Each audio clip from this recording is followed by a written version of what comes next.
melayang-layang, tak menentu arah tujuan. Beginilah hidup perantauan.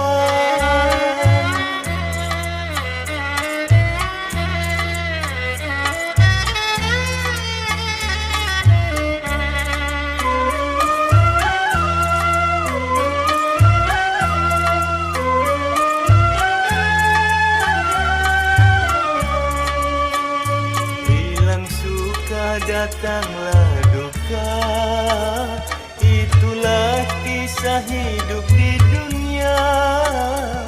Namun aku tetaplah tabah demi kehendak yang kuasa untuk menguji umatnya. Aku hanya dapat berdoa agar hilang semua lara yang sapa remukkan jiwa. Hanya itulah yang kupinta.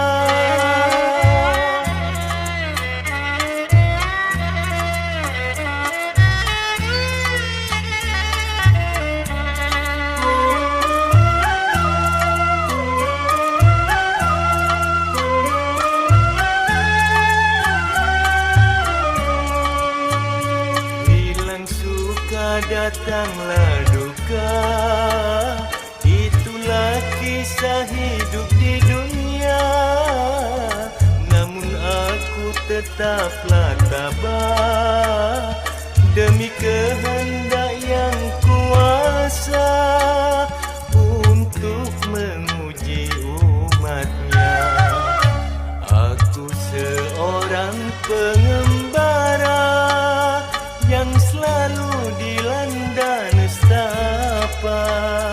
Pahit getir telah kurasa, hidupku bagai burung terbang, lepas bebas melayang-layang, tak menentu arah tujuan. Beginilah hidup perantauan.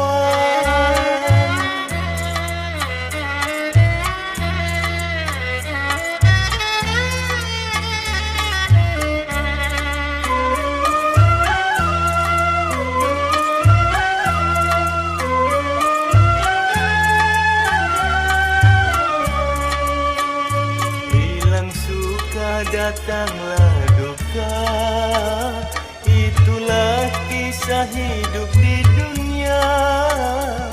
Namun aku tetaplah tabah demi kehendak yang kuat